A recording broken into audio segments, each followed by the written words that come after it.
Следующей весной в Ленске зацветет еще один новый сквер. На перекрестке центральных улиц уже высадили 70 черемух. Посадка деревьев проводилась в рамках акции «Лес Победы», посвященной 70-летию окончания войны.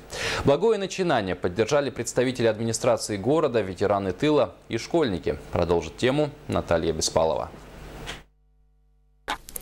На новый сквер, который теперь будет называться сквером ветеранов, гости пришли с лопатами. Представители администрации, школьники и, конечно, сами ветераны тыла будут высаживать здесь деревья. Я приехал сюда, чтобы сажать лесы Победы в память о наших дедах, прадедах, которые воевали, благодаря которым мы сегодня живем под мирным небом. Акция «Лес Победы», посвященная 70-летию Великой Победы, проходит во многих городах страны. Ленск не стал исключением. Здесь посадят 70 черемух, по одной, за каждый мирный послевоенный год.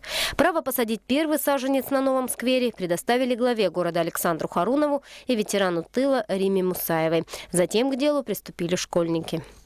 Черемухи весной у нас очень красиво цветут белым цветом.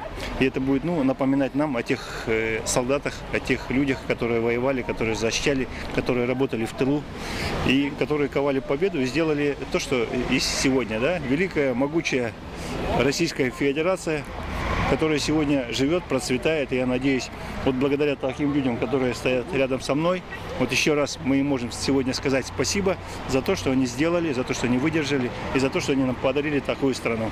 Пусть будут скамеечки, чтобы дети отдыхали и знали и видели, что это честь ветеранов. Муж мой ветеран войны, 7 лет прослужил. И он тоже любил. Из дома посадил черемуху у нас в палисаднике. Вот в честь всех ветеранов и в честь своего мужа я посадила.